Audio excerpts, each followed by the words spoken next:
Hello everyone. आज पारिवारिक रोचक कहानियों की श्रृंखला में आप सुनने वाले हैं मालती जोशी जी की लिखी हुई एक लघु कथा जिसका शीर्षक है बोर। बॉबी की कोई धुन सीटी पर निकालता हुआ प्रवीण दनादन सीढ़ियां चढ़ रहा था।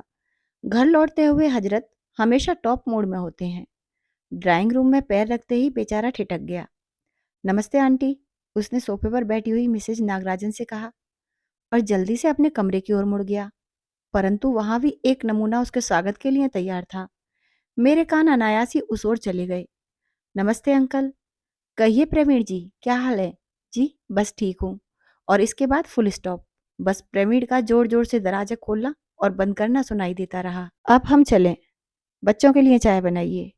मेरी अन्य मनस्कता को ताड़कर मिसेज नागराजन ने उठने की तैयारी की।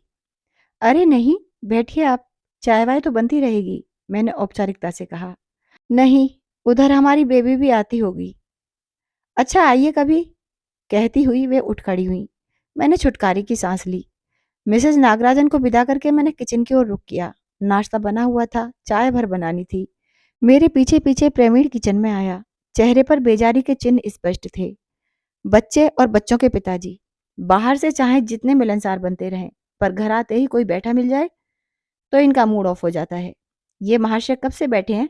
उसने माथे पर बल डालते हुए पूछा। 3 बजे आ गया था। मेरे पास तो मिसेज नागराजन बैठी थी, सो मैंने तुम लोगों के कमरे में उसे बिठा दिया था। अच्छा, चाय के लिए यहीं बुला लें या कमरे में ले जाओगे? मैंने पूछा। कहीं भी पिला दो, क्या फर्क पड़ता है? ये जग्गी चाचा अच्छी मुसीबत पीछे लगा गए हैं, उसने झुंझलाकर कहा और मेरे हाथ से ट्रे लेकर चला गया।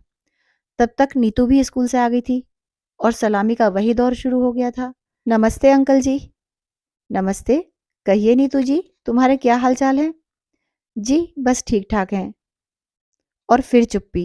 इतनी हंसी आई मुझे। क्या बोर है यह गुप्ता भी, इससे आगे बोलना ही नहीं जानता। आकर घंटों बैठा रहेगा, कुरेद कुरेद कर हम जितना पूछ लें उतना ही जवाब देगा।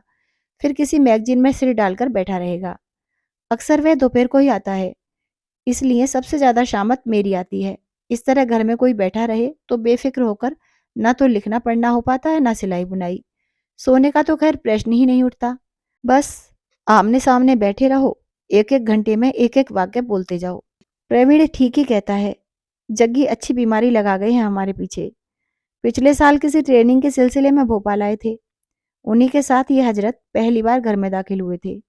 जगदीप तो पास हो हुआ कर अपने घर लौट गए थे, पर उनका यह दोस्त अच्छी खासी अलामत बनकर हमसे जुड़कर रह गया है। यूं घर पर आने वालों की कमी नहीं है, सभी का आना खुशगवार होता भी नहीं है, मगर गुप्ता के पास तो जैसे अपना कोई व्यक्तित्व ही नहीं है। कई बार तो इतनी कोफ्त होती है। अरे भाई, जब तुम्हारे पास कहने के लिए कुछ नहीं है तो आते ही क्यों हो? नीतू कहती है घर ना हुआ पब्लिक लाइब्रेरी हो गई। इससे तो अच्छा है हम लोग इन्हें घर पर ही किताबें भेज दिया करें। बच्चे खासकर ज्यादा चिढ़ते हैं, क्योंकि चाय नाश्ते में कंपनी उन्हें ही देनी पड़ती है। गाड़ी का परिचित हॉर्न सुनकर मैंने गैस पर नए सिरे से चाय का पानी चढ़ा दिया। मेज पर नाश्ता लगाती हुई मैं साहब बहादुर के अंदर आने का इंतजार करने लगी। वे अंदर आए और कुछ ही क्षणों में उनकी गरजदार आवाज में बधाइयों का एक शोर सा फट पड़ा। इतनी गर्मजोशी से बधाई किसे दी जा रही है और किस बात की? मैंने बाहर आकर पूछा। अरे भाई, अपने गुप्ता जी को स्टेट बैंक में अपॉइंटमेंट मिल गया है, और तुम जानती हो आजकल बैंक की नौकरियां स्वर्ग का राज्य हो गई हैं। कॉन्ग्रेचुलेशंस गुप्ता जी, मैंने कहा। लेकिन भाई यह तो सरासर पक्षपात है। इतनी अच्छी खबर लेकर आप 2 घंटे तक अपने भाई का इंतजार करते रहे। हम क्या इतने पर आए थे? दरअसल आप कुछ बिजी थी भाभी जी, इसीलिए। चेहरे पर ढेर सारी शर्म लेकर उसने कहा। वैसे उसने गलत नहीं कहा था, मैंने सचमुच उसे इग्नोर ही कर दिया था। बस बच्चों का कमरा खोलकर ढेर सी किताबें उसके सामने पटक दी थी। अपने अपराधी मन को कोसते हुए मैंने कहा, खुशखबरी ऐसे थोड़ी ही सुनाई जाती है। मिठाई खाएंगे हम तो। क्यों तंग कर रही हो बेचारे को? हम लोग बड़े हैं, गुप्ता की तरफ से मिठाई हम खिलाएंगे, इन्होंने ऐलान किया। जी, मिठाई तो मैं लेकर चला था, उसने हकलाते हुए कहा और थैली में से मिठाइयों का एक बड़ा सा पैकेट मेरे सामने कर दिया। अरे, मैं तो मजाक कर रही थी। मैं यहाँ के लिए लाया था, बच्चों के लिए, सकचाता सा वह बोला। अब मेरे लिए कोई चारा नहीं रहा। आओ गुप्ता जी, चाय पियेंगे? भाई साहब, मैं पी चुका। अरे, एक कप हमारे साथ सही, क्या फ़र्क पड़ता है?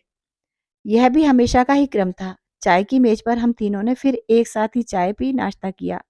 मिठाइयों का पैकेट भी खोल लिया था और ये मिठाइयों की भूरी-भूरी प्रशंसा किए जा रहे थे। मेरे मन में लेकिन एक ही बात बार-बार चुभती रही। इस कड़की के मौसम में यह खर्च इसे कितना महँगा पड़ा होगा। तो कब जॉइन कर रहे हो? मंगल को हाजिर होने के लिए कहा है। सोमवार को निकल जाऊँगा। जाने से पहले हमारे यहाँ खाना खाकर जाएँगे, मैंने कहा। भाभी जी, अक्सर ही तो आपके यहाँ खाता रहता हूँ। इस बार फेयरवेल समझ लो। वह लड़कियों की तरह झेंप गया। कहिए, आपको कब फुर्सत होगी? इतवार को आ सकेंगे? जब आप कहें। तो फिर बात पक्की। इतवार की दोपहर को आप हमारे साथ खाना खा रहे हैं। वह सिर हिलाकर रह गया। उसके जाते ही ये मुझ पर बरस पड़े। हमारा संडे तबाह कर दिया तुमने। भला और किसी दिन नहीं बुला सकती थी?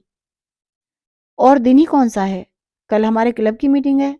परसों आहूजा के यहाँ रिसेप्शन है। शनिवार को पिक्चर के टिकट पहले से ही आ चुके हैं। कहें तो उन्हें कैंसिल करवा दूं? किसी दिन दोपहर को बुला लेती। मैं अकेली क्या सिर फोड़ूंगी उससे? मैंने चिढ़कर कहा। बच्चे अलग नाराज थे। मम्मी को बैठे बिठाए क्या सूझ जाता है? नीतू भुनभुना रही थी। अरे वाह, वह बेचारा ढेर सी मिठाइयाँ लेकर आया और हमें एक बार भी उसे खाने पर भी ना बुलाए। मगर इतवार क्यों? प्रवीण का एक ही प्रश्न था।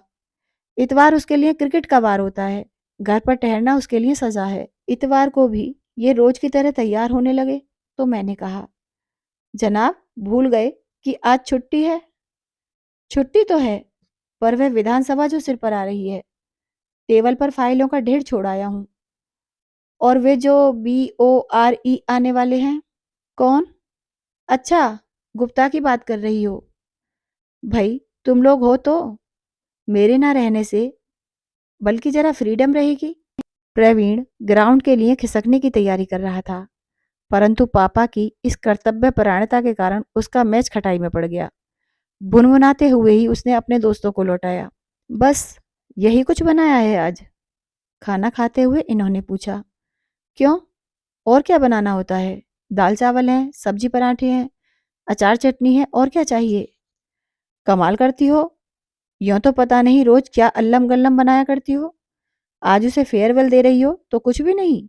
सुनो, ऐसे अच्छा नहीं लगता। तुमसे ना बने तो बाजार से ही कुछ मीठा मंगवा लो। उनके जाने के बाद मैं दिमाग कुरेदती रही, सब्जी की टोकरी टटोलती रही। फिर प्रवीण से कहा, बेटे जरा दौड़कर बाजार से एक हीमा का पैकेट तो ला दे, गुलाब जामुन बना लूं जरा। तो गुप्ता अंकल के ऑनर में गुलाब जामुन बन रहे हैं, नीतू ने चटकारे लेकर कहा। चल ज्यादा बातें मत बना, जरा आलू छिलने में हाथ बटा तो सही। मैंने एक हल्की सी डांट पिलाई।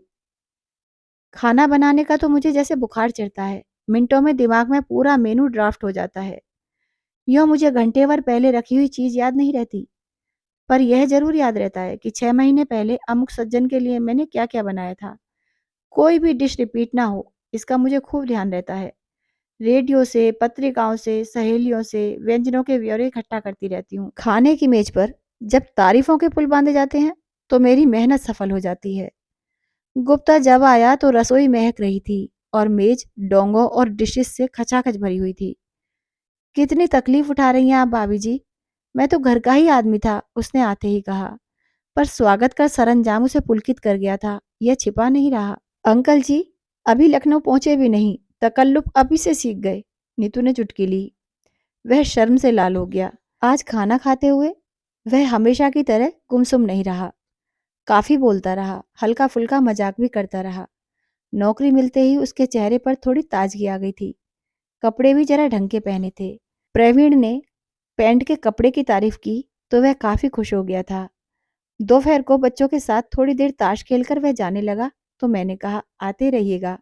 यह भी कोई कहने की बात है भाभी जी? बहुत दूर जा रहे हैं आप।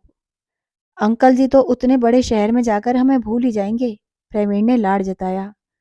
अरे नहीं भैया, उसने प्रवीण को प्यार से थपकियाते हुए कहा। बच्चे आपको याद करेंगे, कभी कभार पत्र देते रहिएगा। मैं शिष्टाचार और सौजन्य की मूर्ति बनी हुई थी। बातें अपने आप मुंह से फिसलती जा रही थी। नौकरी तो अच्छी मिली है, पर यही मलाल रहेगा कि बहुत दूर जा रहे हैं। अपनी हेल्थ वगैरह का ध्यान रखिएगा। उसने मेरी ओर देखा। दिन भर चेहरे पर छिटकी खुशी धुंधली पड़ गई। भर्राए कंठ से बोला, आप लोग इतना प्रेम रखते हैं, इसी से तो यहाँ आने की इच्छा होती है। और कहीं तो मैं जाता भी नहीं, रिश्तेदारों के यहाँ तो बिल्कुल भी नहीं। मैं चुप। बेकार लड़का और अनब्याही लड़की दोनों का एक सा हाल होता है। हर कोई उन्हें उपदेश देगा, आलोचना करेगा, मजाक बनाएगा। सीधे मुंह बात तो कोई करेगा ही नहीं। लेकिन मुझे यहाँ जो व्यवहार मिला वह इतना अलग था, भाव आवेग के कारण उससे बोला नहीं गया। मैं सन्न रह गई। यह गुन्ना लड़का मन में इतना दर्द संजोए है, किसने सोचा था। अच्छा चलूं भाभी जी, कहते हुए उसने सिर झुकाकर मेरे पांव छू लिए और एकदम दरवाजे से बाहर हो गया। बड़ी देर बाद शर्म से झुके सिर उठाकर हमने एक दूसरे की ओर देखा। सबकी आंखें भर आई थी और वे आंसू नकली नहीं थे। अभी आप सुन रहे थे मालती जोशी जी की लिखी हुई कहानी बोर। कहानी यदि आपको अच्छी लगी हो तो वीडियो को लाइक कर दीजिए, चैनल को सब्सक्राइब कर लीजिए, बेल आइकन जरूर दबा दीजिए जिससे अगली कहानी का नोटिफिकेशन आप तक पहुंच जाए। कहानी के विषय में अपनी राय आप कमेंट बॉक्स में लिख सकते हैं। धन्यवाद।